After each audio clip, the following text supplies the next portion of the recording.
Assalamualaikum warahmatullahi wabarakatuh. Saya Latifah Nur Barokah dengan NIM 204210115. Saya Dia Siti Rahmah dengan NIM 204210104. Tujuan kami membuat video kali ini untuk memenuhi tugas mata kuliah pengembangan bakat dan kreativitas anak di SD atau MI. Mata kuliah pengembangan bakat dan kreativitas ini diampu oleh Ibu Dr. Saidah MPD. Di sini kami akan menjawab beberapa pertanyaan UAS. Pertanyaan pertama yaitu, bagaimana cara pengembangan kreativitas bidang nilai agama dan moral?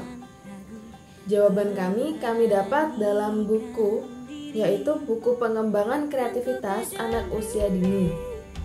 Cara yang dilakukan untuk pengembangan kreativitas pada bidang agama dan moral yaitu memberikan stimulus mengenai agama dan akhlak.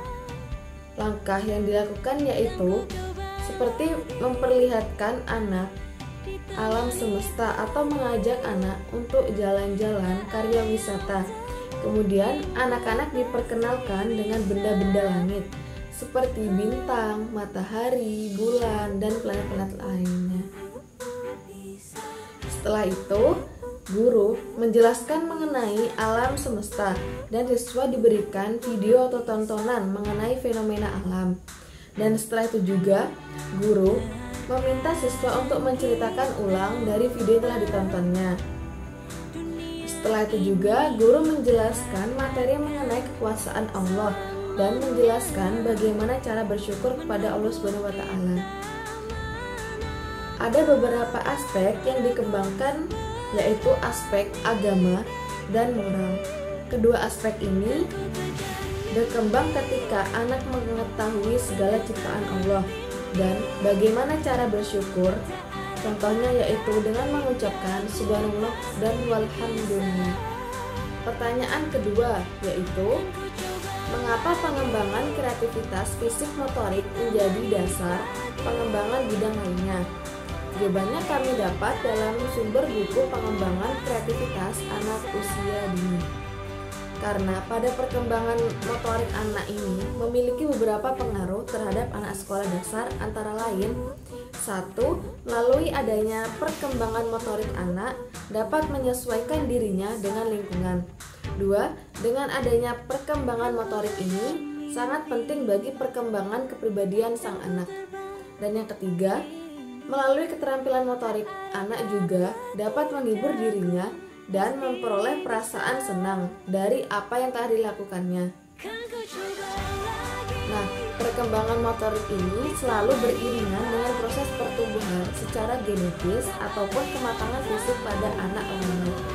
Dengan adanya tahapan-tahapan umum tertentu seperti berproses dengan kematangan fisik, anak tersebut selain berkaitan dengan fisik, kemampuan motorik juga berhubungan dengan aspek psikologis pada anak.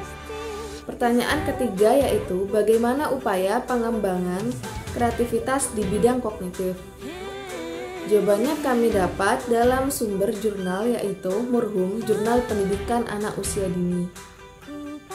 Yang dimaksud dengan kemampuan kognitif anak yaitu dapat berpikir, memahami, dan mengeksplor hal-hal di sekitarnya. Mereka juga memiliki pengetahuan dan kemampuan untuk menyelesaikan suatu masalah.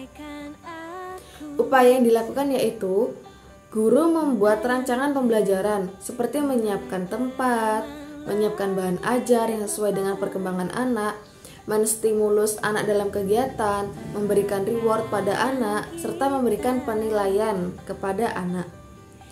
Seperti yang diketahui, pengembangan kognitif itu meliputi 3 hal yang berkaitan dengan pengetahuan umum dan sains. Pengembangan kognitif ini berkaitan dengan konsep, bentuk, warna, ukuran, dan pola, serta pengembangan kognitif yang berkaitan dengan konsep lambang, bilangan, dan huruf. Maka guru perlu strategi dalam mengembangkan kegiatan bermainnya yang dapat merangsang anak untuk mengasah kemampuannya. Pembelajaran bagi anak usia dini atau MI dalam mengembangkan kemampuan kognitifnya dengan kegiatan uji coba atau sains. seperti bermain sosial,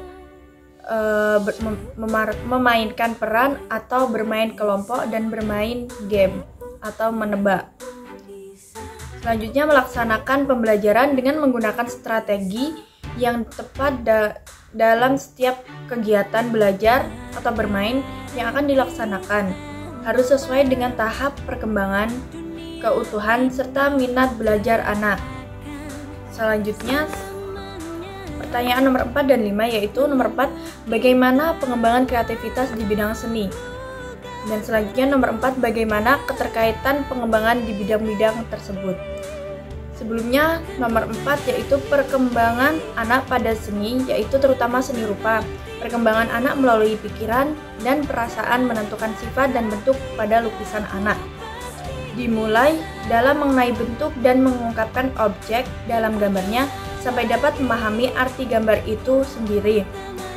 Metode pembinaan pada pendidikan seni berdasarkan kemampuan belajar seni dan kerajinan. Metodenya yaitu meliputi sebagai berikut. Yang pertama, metode mengcopy dan mereduksi adalah pada tingkat paling mudah karena diperlukan teknis saja. Teknis ini tidak diperbolehkan ide dan gagasan anak untuk menciptakan hasil karya. Metode yang kedua yaitu mencontohkan dan menirukan.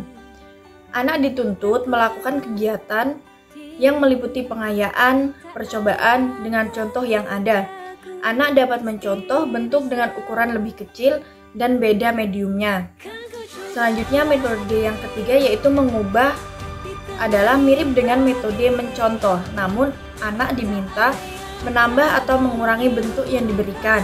Mengubah dimulai dari mendeformasi bentuk, yaitu mengubah bentuk ciri khas dan makna bentuk masih tampak. Selanjutnya, metode menciptakan terpimpin adalah strategi dilakukan guru agar anak kreatif. Sifat masih didominasi oleh instruktur guru. Dengan demikian, keterkaitan guru, anak, dan order sangat penting. Selanjutnya, nomor 5 adalah pertanyaannya, bagaimana keterkaitan pengembangan bidang-bidang tersebut? Menurut kami, keterkaitan dari bidang moral, agama, kognitif, fisikomotorik, dan kesenian ini saling berkaitan. Mengapa mereka saling berkaitan? Karena salah satu stimulus motorik anak melalui perkembangan, yaitu seperti tari, contohnya seperti mereka akan bergerak dengan banyak bergerak bebas, maka mereka akan merangsang ke dalam otaknya. Di mana perkembangan motorik meliputi perkembangan motorik kasar dan motorik halus. Mungkin cukup sekian video dari kelompok kami. Apabila ada kesalahan kata atau pengucapan, kami mohon maaf. Kami akhiri. Wassalamualaikum warahmatullahi wabarakatuh.